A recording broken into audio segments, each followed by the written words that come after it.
സെക്സുമായി ബന്ധപ്പെട്ട കാര്യങ്ങളിലേക്ക് ഞാൻ കടന്നു ചെല്ലുമ്പോൾ എൻ്റെ പ്രിയപ്പെട്ടവൾ അതിനോട് മുഖം തിരിക്കുന്നു, തീരെ താല്പര്യമില്ല. ചില ആളുകൾ പറഞ്ഞു, ആദ്യ രാത്രി മുതൽ ഞാൻ ട്രൈ ചെയ്യാണ്, പക്ഷേ എൻ്റെ ഭാര്യയ്ക്ക് താല്പര്യമില്ല, ഞാനതുകൊണ്ട് ഹറാമിലേക്ക് പെട്ടുപോകുമോ എന്ന് ഭയപ്പെടുന്നു എന്നൊക്കെ ചില ആളുകൾ പറഞ്ഞു.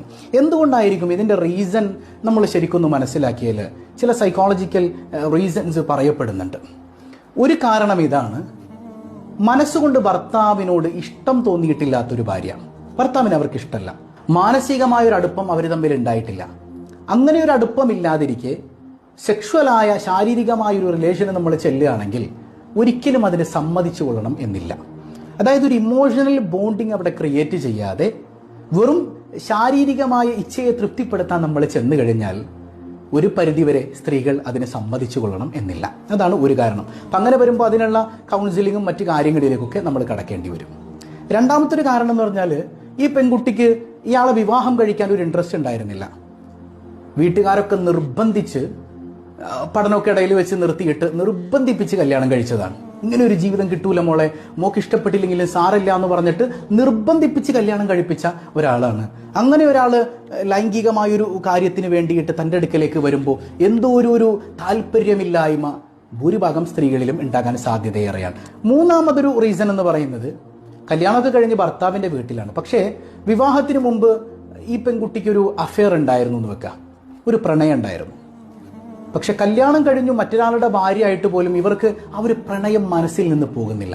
അതായത് ഇത്രയും നാൾ ഞാൻ മനസ്സിൽ ആത്മാർത്ഥമായി കൊണ്ടു നടന്ന ഒരാളെ എൻ്റെ മനസ്സിൽ പ്രതിഷ്ഠിച്ചിട്ട് ഞാനൊരാളെ വിവാഹം കഴിച്ചു, ശരി തന്നെ, പക്ഷേ ഒരാൾക്ക് എൻ്റെ ശരീരം കൊടുക്കാൻ എനിക്ക് കഴിയുന്നില്ല എന്നൊരു തോന്നലിലേക്ക് ഒരു പെൺകുട്ടി എത്തിയാൽ അവരെ കുറ്റം പറയാൻ പറ്റില്ല.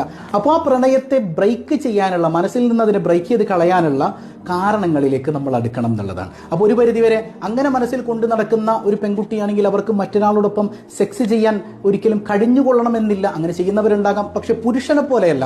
പുരുഷന് ഒരു പരിധിവരെ അങ്ങനെ കഴിഞ്ഞേക്കാം, പക്ഷെ സ്ത്രീക്ക് അതിന് കഴിയുക എന്ന് പറയുന്നത് വളരെ വിരളമായൊരു കാര്യമാണ്. നാലാമത്തെ ഒരു കാരണം എന്ന് പറഞ്ഞാൽ ഈ ചൈൽഡ്ഹുഡ് സെക്ഷുവൽ അബ്യൂസാണ്. അങ്ങനെ അവരുടെ ചെറുപ്പകാലത്ത് സെക്ഷുവലായി അബ്യൂസ് ചെയ്യപ്പെട്ടിട്ടുണ്ടെങ്കിൽ, സെക്ഷുവലായി വല്ല പ്രയാസവും അവർക്ക് നേരിട്ടിട്ടുണ്ടെങ്കിൽ അത്തരം ഒരു പേടി ആ പെൺകുട്ടിയുടെ മനസ്സിലുണ്ടാകാൻ സാധ്യതയുണ്ട്. അതുകൊണ്ട് തന്നെ സെക്സ് എന്ന് പറഞ്ഞാൽ അവരുടെ മുമ്പിൽ ഒരു ഭയമാണ്. അപ്പോൾ ഭയപ്പെടുത്തുന്ന ഒരു കാര്യത്തിലേക്ക് ഭർത്താവ് ക്ഷണിക്കാൻ, ഭർത്താവിനോട് അതിരറ്റ സ്നേഹം ഉണ്ടെങ്കിലും ഈ ഒരു കാര്യത്തിന് വരുമ്പോൾ അവരുടെ മനസ്സ് വല്ലാതെ പേടിക്കും എന്നുള്ളത് ഒരു യാഥാർത്ഥ്യമാണ്. ഇനി അഞ്ചാമത്തേത്, മറ്റു ചില കാരണങ്ങൾ ഇങ്ങനെയാണ്. സെക്സ് എന്ന് പറഞ്ഞാൽ അതിൻ്റെ പേടിയാണ്. അതായത് പല കൂട്ടുകാരികളും മറ്റു ചില കഥകളൊക്കെ പറഞ്ഞു കൊടുത്തിട്ടുണ്ടാവും. ഈ ഒരു സെക്ഷൽ ലൈഫ് എന്ന് പറഞ്ഞാൽ ഭയങ്കര പെയിനാണ്, നമ്മുടെ ജീവിതം തന്നെ അങ്ങനെയാക്കും ഇങ്ങനെയാക്കും, ഭയങ്കര പ്രശ്നമാണ് എന്നൊക്കെ കരുതിയിട്ട് ഈ സെക്ഷൽ ലൈഫിനോട് വിമുഖത കാണിക്കുന്ന ചില ആളുകളുണ്ട്. അതായത് ഞാൻ മുമ്പ് ഒരു പള്ളിയിൽ ഖിദ്മ ചെയ്തിരുന്ന സമയത്ത് ഒരു ഡിവോഴ്സ് കേസ് വന്നു. ഡിവോഴ്സ് കേസുമായി ബന്ധപ്പെട്ട് ഇങ്ങനെ സംസാരിക്കുമ്പോൾ രണ്ടുപേരെയും ഒരു ഇസ്ലാമിക് കൗൺസിലിംഗ് എന്ന രീതിയിൽ രണ്ടുപേരെയും ഇരുത്തി സംസാരിക്കുമ്പോൾ ആ ചെറുപ്പക്കാരൻ പറഞ്ഞത്, വളരെ കുറച്ച് പ്രായമുള്ള രണ്ടുപേർക്കും 28 വയസ്സെന്തോ പയ്യനായിട്ടുണ്ട്, പെൺകുട്ടിക്ക് അതിനേക്കാൾ ഏതാണ്ട് ഒരു 4-3 വയസ്സ് കുറവുമാണ്. അപ്പോൾ ആ പയ്യൻ പറഞ്ഞത്, ഉസ്താദേ, ഞാൻ വിവാഹം കഴിച്ചത് എൻ്റെ ദീൻ പൂർത്തീകരിക്കാനാണ്, പക്ഷെ ഞാൻ അവൾക്ക് വേണ്ടതൊക്കെ ചെയ്തു കൊടുക്കുന്നുണ്ട്, അവളെ സ്നേഹിക്കുന്നുണ്ട്, റൊമാൻറ്റിക് ഒക്കെ എല്ലാ വിഷയത്തിലും ഞാൻ പക്കയാണെന്ന് എനിക്ക് പറയാൻ പറ്റും, കാരണം ഞാൻ അങ്ങനെയാണ് ജീവിച്ചിട്ടുള്ളത്.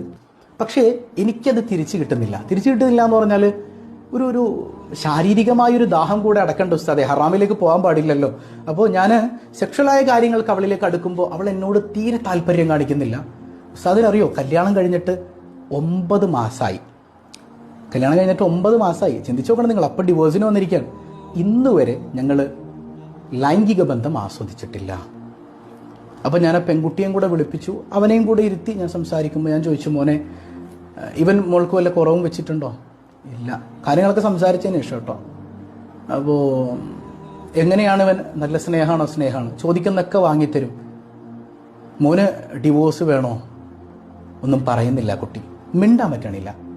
അപ്പോൾ ഞാൻ ആ കുഞ്ഞിനോട് ചോദിച്ചു, എന്തുകൊണ്ടാണ് ഈ പറയുന്ന ഭർത്താവ് പറഞ്ഞ വിഷയത്തിൽ മോൻ ഇൻട്രസ്റ്റ് ഇല്ലാത്തത്?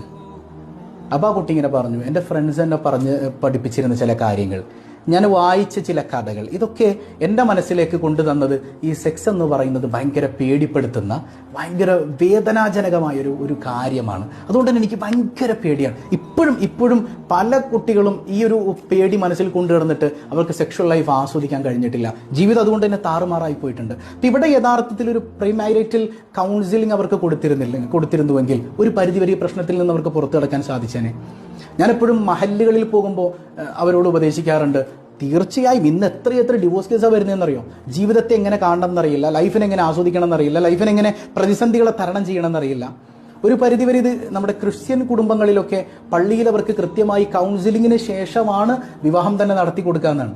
ശരിക്കും മഹല്ലുകൾ മുന്നിട്ടിറങ്ങി ഒരു കല്യാണം വരുമ്പോൾ കുട്ടികൾക്ക് കൃത്യമായി, ഇപ്പോൾ പയ്യന്റെ മഹലിലാണെങ്കിൽ അവിടെ, പെണ്ണിന്റെ മഹലിൽ ഇവിടെ കൃത്യമായി കൗൺസിലിംഗ് പ്രീമാരിറ്റലായിട്ട് കൊടുക്കണം, വിവാഹത്തിന് മുമ്പ് കൊടുക്കണം.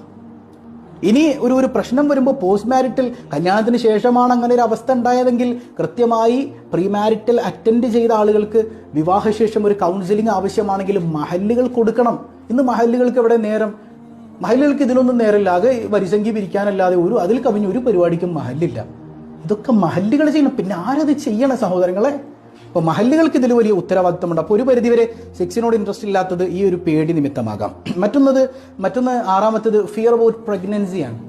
അവരും കേട്ട ചില കാര്യങ്ങൾ, ഈ ഡെലിവറി സമയത്ത് ഭയങ്കര വേദനയായിരിക്കും, അതുകൊണ്ട് ഞാൻ പ്രഗ്നന്റ് ആവുമെന്ന് പേടിച്ചിട്ട് സെക്ഷലായ ഒരു താല്പര്യം കടന്നു വരാതെ സെക്സ് എന്ന് പറഞ്ഞാൽ ഒരു ഭീതിജനകമായ കാര്യമായി അവരെ ഭയപ്പെടുത്തുന്നു എന്നുള്ളത് മറ്റൊന്നാണ്. പിന്നെ ഒരു പ്രധാനപ്പെട്ട വിഷയം, അത് ജീവിതം തുടങ്ങി സെക്സൊക്കെ നടന്നിട്ടുണ്ടാവും, പക്ഷെ പിന്നീട് സെക്സിനോട് താല്പര്യമില്ലാതായി പോയത് ഒരു പരിധിവരെ ചില സഹോദരിമാരുടെ കമൻസ് വായിച്ചപ്പോൾ അത് മനസ്സിലാക്കാൻ കഴിഞ്ഞത് ഇങ്ങനെ തന്നെയാണ്. അതായത് സെക്സിന് മാത്രം മതി മൂപ്പർക്ക് എന്നെ. ജീവിതം തുടങ്ങി എന്നോടൊന്ന് ചിരിക്കില്ല, എന്നോടൊപ്പം ഒന്ന് ഇരിക്കില്ല, ഭക്ഷണം കഴിക്കാൻ നേരത്ത് പോലും എൻ്റെ മുഖത്തേക്ക് നോക്കില്ല, ഫുൾ ടൈം ഫോണിലാണ്, സ്നേഹത്തോട് റൊമാൻറ്റിക് ആയ ഒരു സംസാരം പോലുമില്ല, പക്ഷേ സെക്സുമായി ബന്ധപ്പെട്ട കാര്യത്തിന് ഓടി വരും, ആ സമയത്ത് ചിരിക്കും. ഇപ്പം ഞാൻ മനസ്സിലാക്കി എന്നെ അയാൾക്ക് സെക്സിന് വേണ്ടി മതി. ഇപ്പം എനിക്ക് മെൻസ്ട്രൽ പീരീഡ് ആയിക്കഴിഞ്ഞാൽ, മെൻസസ് ആയിക്കഴിഞ്ഞാൽ പിന്നെ എന്നെ തിരിഞ്ഞു പോലും നോക്കൂല. അപ്പം ഇങ്ങനെ ഒരാളോട് ഞാൻ എന്തിന് സെക്സ് ചെയ്യണം, എനിക്ക് താല്പര്യമില്ലാതായിപ്പോയി, ഇപ്പം സെക്സ് എന്ന് കേട്ടാൽ തന്നെ വെറുപ്പാണ് എന്ന് കമൻറ്റ് ചെയ്ത എത്ര സഹോദരിമാരുണ്ട്. അപ്പോൾ ഒരു കാരണം ഇതുമാകാൻ സാധ്യതയുണ്ട്. ഇവിടെ എന്താ വേണ്ടത്? ഇതുമല്ലാത്ത പ്രശ്നങ്ങളൊക്കെ ഉണ്ട് കേട്ടോ. അപ്പം ഇത്തരം ഈ ഒരു സെക്ഷലായ ഒരു കാര്യത്തിന് ഭാര്യ സമ്മതിക്കുന്നില്ല എന്ന് പറഞ്ഞത് വെറുതെ സമ്മതിക്കാതിരിക്കില്ല, എന്തോ ഒരു റീസൺ അവിടെ ഉണ്ട്. അപ്പോൾ പരസ്പരം സെക്ഷലായ വിഷയങ്ങൾ ഭാര്യയും ഭർത്താവും തുറന്ന് സംസാരിക്കാൻ സമയം കണ്ടെത്തണം. രണ്ടുപേരും തുറന്ന് സംസാരിക്കാം. എന്താണ് എൻ്റെ മോളുടെ പ്രശ്നം? അപ്പം എന്ത് പ്രശ്നമാണെന്ന് മനസ്സിലാക്കിയിട്ട് അതിന് കൃത്യമായ ചികിത്സ കൊടുക്കണം. ഇന്ന് എത്ര സൈക്കോളജിസ്റ്റുകളുണ്ട്, മുക്കിലും മൂലയിലും ഇന്ന് സൈക്കോളജിസ്റ്റുകളാണ്. അങ്ങനെ കാണുന്നിടത്തൊക്കെ പോകാതെ നമ്മുടെ പ്രശ്നം തീർത്തു തരുമെന്ന് ഉറപ്പുള്ള ഒരു സൈക്കോളജിസ്റ്റിനെ കണ്ടുപിടിച്ചിട്ട് കൃത്യമായ കൗൺസിലിങ്ങിലൂടെ ഭാര്യയുടെ മനസ്സ് മാറ്റിയെടുത്ത് മനോഹരമായ ഒരു ജീവിതം ആസ്വദിക്കാൻ നിങ്ങൾക്ക് കഴിയണം. അപ്പോൾ തുറന്നുള്ള സംസാരം ഈ സെക്ഷൽ ലൈഫ് മാത്രമല്ല, നമ്മുടെ ജീവിതം തന്നെ മനോഹരമാക്കാൻ വളരെ അത്യാവശ്യമാണ് തുറന്ന് സംസാരിക്കുക എന്ന് പറയുന്നത്. പക്ഷെ എത്ര പേര് തുറന്ന് സംസാരിക്കുന്നുണ്ട്? മനസ്സ് തുറന്ന് ഭാര്യയും ഭർത്താവും സംസാരിക്കട്ടെ. ഇനി സെക്സ് എന്നുള്ള പദം കണ്ടിട്ട് അടിയിൽ തെറി പറയാൻ വരുന്നവരെ നിങ്ങൾ സ്വന്തം ജീവിതത്തിലേക്ക് നോക്ക്. നിങ്ങളുടെ ജീവിതത്തിൽ ഇതിലേറെ വലിയ പ്രശ്നങ്ങളുണ്ടാവും. സെക്സ് എന്ന ഒരു പദം മോശം പദമൊന്നുമില്ല. ചിലർ പറയും ഉസ്താദിന് ലൈംഗികത എന്ന് എഴുതിക്കൂടെ? മലയാളത്തിൽ എഴുതിയതും ഇംഗ്ലീഷിൽ എഴുതിയാലും അറബിയിൽ എഴുതിയാലും സംഭവം ഒന്നു തന്നെയല്ലേ? ഇവിടെ ഭാര്യയും ഭർത്താവും മനോഹരമായി ജീവിക്കാനുള്ള ടിപ്സാണ് നമ്മൾ പറഞ്ഞു തരുന്നത്. അല്ലാതെ ഒരു അശ്ലീലതയും ഇവിടെ പറയുന്നില്ല, അശ്ലീലമായതൊന്നും കാണിക്കുന്നില്ല. ആ ഒരു പദം അശ്ലീലമല്ല. നിങ്ങൾ മനസ്സിലാക്കുന്നിടത്ത് വന്ന ചില പ്രശ്നങ്ങളാണത്. അപ്പോൾ ഭാര്യ ഭർത്താക്കന്മാർ സന്തോഷത്തോടെ സെക്ഷൽ ലൈഫ് ആസ്വദിക്കുക, അത് മനോഹരമായ ജീവിതത്തിന് കാരണമാകും. തുറന്ന് സംസാരിക്കുക, പ്രശ്നം കണ്ടെത്തുക, പരിഹരിക്കുക. മനോഹരമായ ജീവിതം എല്ലാവർക്കും കാരുണ്യവാനായ റബ്ബ് നൽകി അനുഗ്രഹിക്കട്ടെ. അസ്സലാമു അലൈക്കും വറഹ്മത്തുള്ളാഹി വബറകാതുഹു.